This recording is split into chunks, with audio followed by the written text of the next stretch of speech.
season 2 of The Family Man. His closest associate JK tells Shrikant Tiwari, तेरी life को summarise करते करते मैंने अपने आप को डिप्रेस कर लिया यार.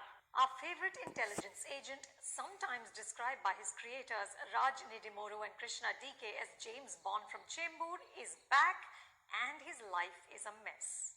His 16-year-old marriage with the lovely Suchi is strained to breaking point.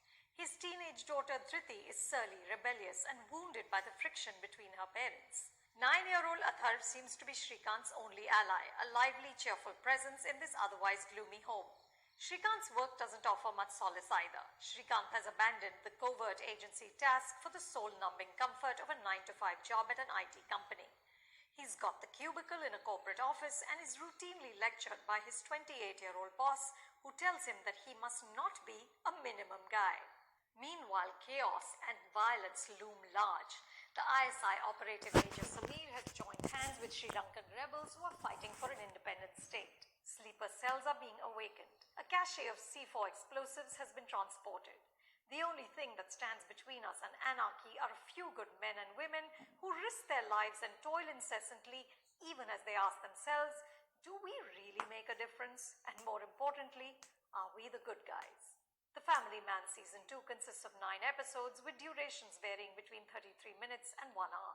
Even with that running time, this is a lot to pack in.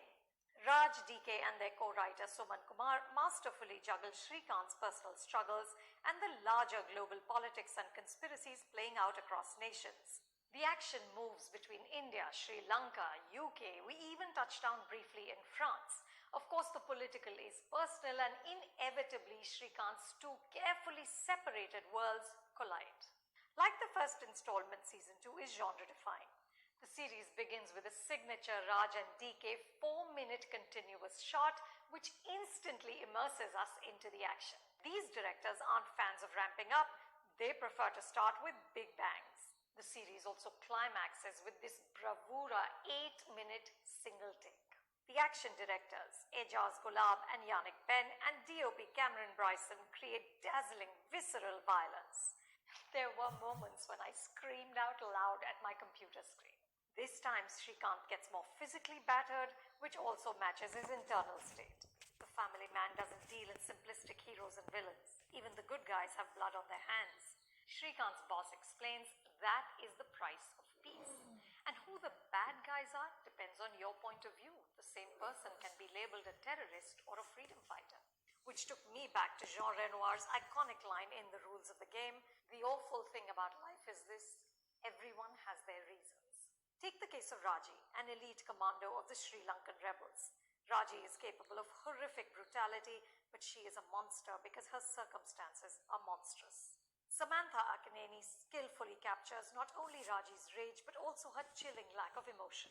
Her expressions are deliberately opaque. Raji's determination is frightening, as is the predatory behavior of the men around her. At one point, Raji says if women started speaking out, all the men would be in jail. Raji is so much more than a textbook bad guy, and Samantha is so effective that you can get past her brown face. Even players with less screen time have depth. Seema Biswas is terrific as the Indian Prime Minister, clearly modelled on Chief Minister Mamata Banerjee. PM Basu seems wily and stubborn, insistent on playing politics when lives are at stake. But in one scene, with a few lines, the screenplay establishes her depth and fortitude. You instinctively understand the struggle she's had to get to the top job. The late Asif Basra playing a counsellor Suchi and Shrikant meet is memorable. In a hilarious scene, Shrikant has a meltdown, especially when they're asked about their sex life. And this is the miracle of this series, that in the heart of darkness, there is a running thread of humor. There are moments here that will make you laugh out loud, especially one where Shrikant finally pushes back against his hyper IT boss. But mostly it's the small details of the comedy of living, the cultural divide between North and South, or Shrikant's struggle with newfangled ideas and language. In one scene, he's confounded by the word feminazi. Even the inability of the Prime Minister's aide to enjoy a cup of tea becomes a source of laughs. The dialogue by Suparna Verma, who has also directed a few of the episodes, is terrific. Watch out for a throwaway line about Salman Khan in episode 3. It's casually delivered and so clever that it'll make you smile. The superb writing is enhanced by a slew of seasoned actors working at the top of their game. Apart from Samantha and Seema, there's Priyamani as Suchi, Sharab Hashmi as JK, Ravindra Vijay as Muthu, Devadarshini as Umayal, and the two youngsters Vedant Sinha as Athar and Ashlesha Thakur as Dhriti. There is also Darshan Kumar plotting destruction wearing these dapper jackets in London. I suspect Major Sameer is a closet fashionista. And leading the cavalry is Manoj Bajpayee as Srikanth. After almost 30 years on screen, Manoj continues to surprise with his dexterity and nuance. This is his series, but there's little attempt at showboating or hogging the frame. He plays Srikanth with a delicate combination of comic exasperation and existential melancholy. There are enough thrills here, but what stays with you eventually is a sense of sadness. There is a moment here between JK and Srikanth in which JK quotes Rajesh Khanna's memorable line from Amar Prem, Pushpa, I hate tears, that made me cry. I understood that men like Srikanth and JK can never retire.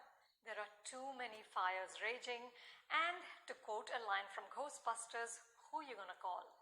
You can watch The Family Man Season 2 on Amazon Prime Video. If you like what you just